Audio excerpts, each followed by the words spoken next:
बिस्मिल्लाहिर्रहमानिर्रहीम। ये कंटिन्यूशन है हमारी पिछली वीडियो की और हम नेक्स्ट स्टेप को डिस्कस करते हैं, responsibility of sourcing process. Sourcing process, total जो प्रोक्योरमेंट का प्रोसेस है उसको सोर्सिंग प्रोसेस ही कहा जाता है। उसमें बेशक वेंडर सोर्सिंग हो, वेंडर रजिस्ट्रेशन हो, वैल्यूएशन हो, मॉनिटरिंग हो, उसके बाद प्राइस कंपैरिजन, RFQ कॉल करना, PO इशू करना, पेमेंट प्रोसेस करना, ये सब के सब सोर्सिंग कहलाते हैं।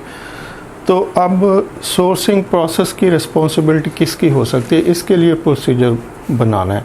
यानी मैनुअल के अंदर मेंशन होना चाहिए कि कौन बंदा क्या करता है। ये इसको आप जॉब डिस्क्रिप्शन भी कह सकते हैं, लेकिन ये जॉब डिस्क्रिप्शन से थोड़ा ज़्यादा होगा कि और जो सोर्सिंग प्रोसेस है वो जो मार्केट में प्रोसेस चल रहे हैं वो दो तरह के होते हैं। नंबर वन, तो प्रोक्योरमेंट डिपार्टमेंट को डिफरेंट सेक्शन में डिवाइड कर दिया जाता है कि एक सेक्शन रॉ मटेरियल को प्रोक्योरमेंट करने के लिए हो सकता है, एक सेक्शन जो पैकिंग मटेरियल है उसकी प्रोक्योरमेंट के लिए हो सकता है, एक सेक्शन POS जिसको पॉइंट ऑफ सेल कहा जाता है उसके प्रोक्योरमेंट के लिए हो सकता है, एक सेक्शन जो ट्रैवलिंग है, होटल बुकिंग है उसके लिए हो सकता है, और एक सेक्शन अगर कुछ और एक्टिविटी भी हो रही है तो उसमें फिर इस तरह से आप आगे सेक्शन बढ़ा सकते हैं।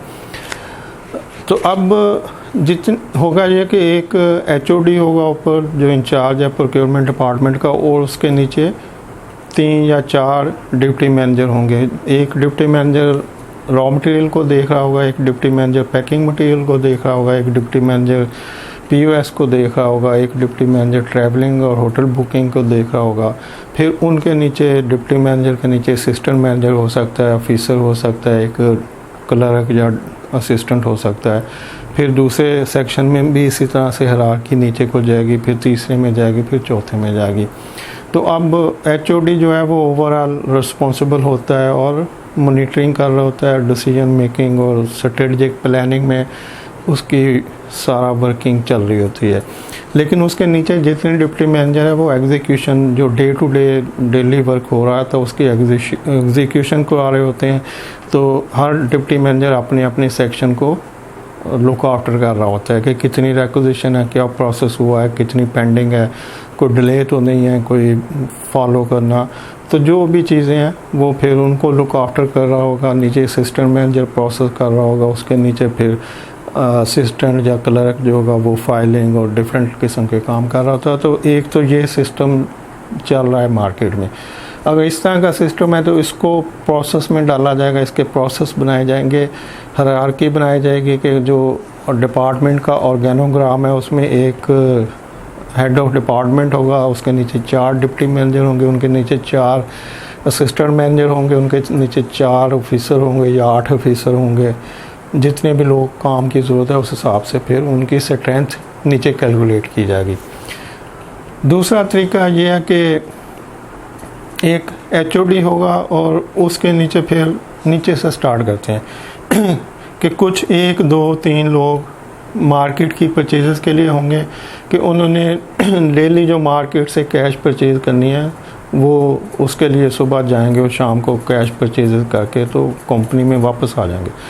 अब ये 1, 2, 3 क्यों होते हैं, ये उस कंपनी की रिक्वायरमेंट पे डिपेंड करता है कि उसकी कितनी कैश परचेज हो रही हैं या कितनी ऐसी जर्नल आइटम है जिनके लिए उनको जाना पड़ता है। अगर थोड़ी हैं तो एक बंदा होगा, ज़्यादा है तो फिर उस हिसाब से उनकी स्ट्रेंथ होगी।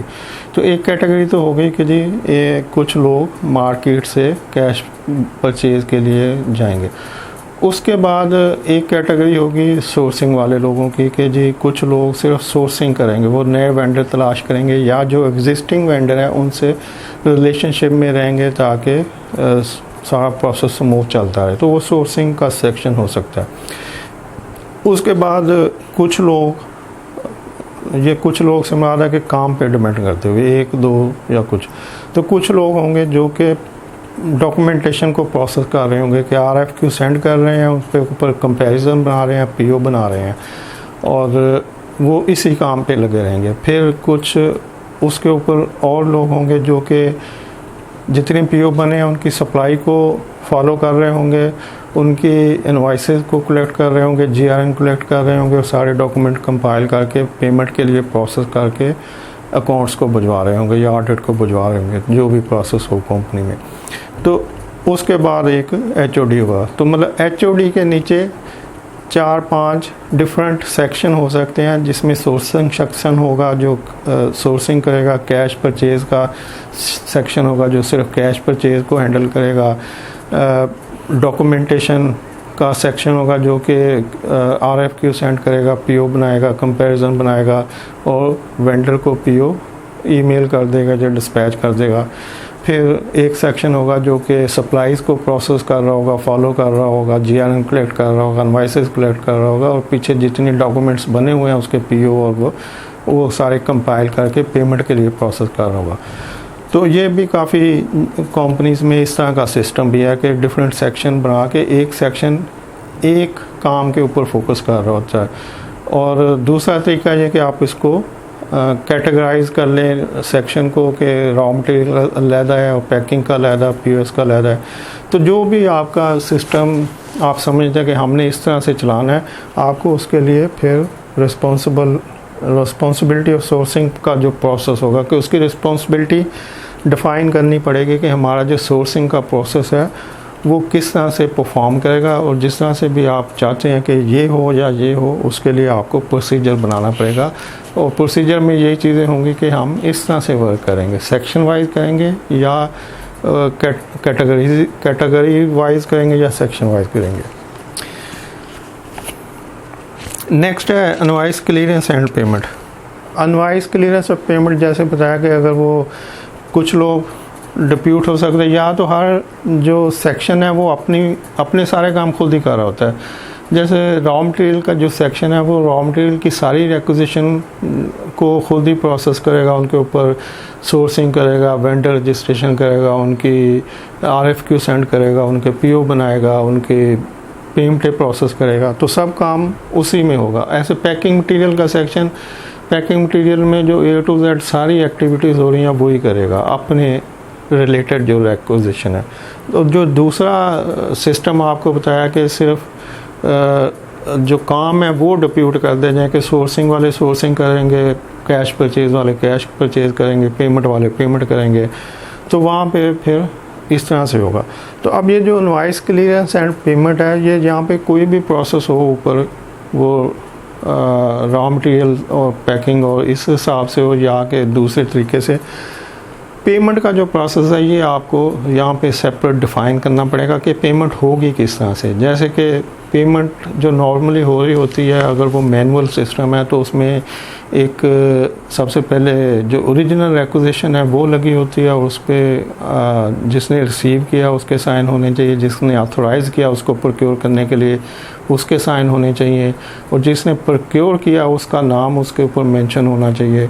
तो इस तरह ओरिजिनल रिक्विजिशन, उसके बाद फिर उसके ऊपर जो RFQ सेंड की उसके रिक्वेस्ट लेटर होने चाहिए, RFQ के अगेंस्ट जो कोटेशंस आई वो लगी होनी चाहिए ओरिजिनल, फिर उसके ऊपर कंपैरिजन लगा होना चाहिए जो साइंड होना चाहिए जो भी कॉम्पिटेंट अथॉरिटी नॉमिनेटेड है उससे, फिर उसके ऊपर PO लगा होना चाहिए, फिर उसके ऊपर GRN लगी होनी चाहिए जो गुड सीड नोट है, फिर इनवॉइस ओरिजिनल होनी चाहिए वो अटैच हो, और सम टाइम उसके ऊपर एक प्रोक्योरमेंट डिपार्टमेंट का कवरिंग लेटर होता है जो पेमेंट रिक्वेस्ट करने के लिए जो मेमो होता है प्रोक्योरमेंट डिपार्टमेंट अपनी तरफ से लगाता है अकाउंट्स के लिए कि जी इसकी पेमेंट कर दें, इसमें ये डॉक्यूमेंट्स अटैच है, इसको हमने प्रोक्योर कर लिया तो आप इसकी पेमेंट कर दें।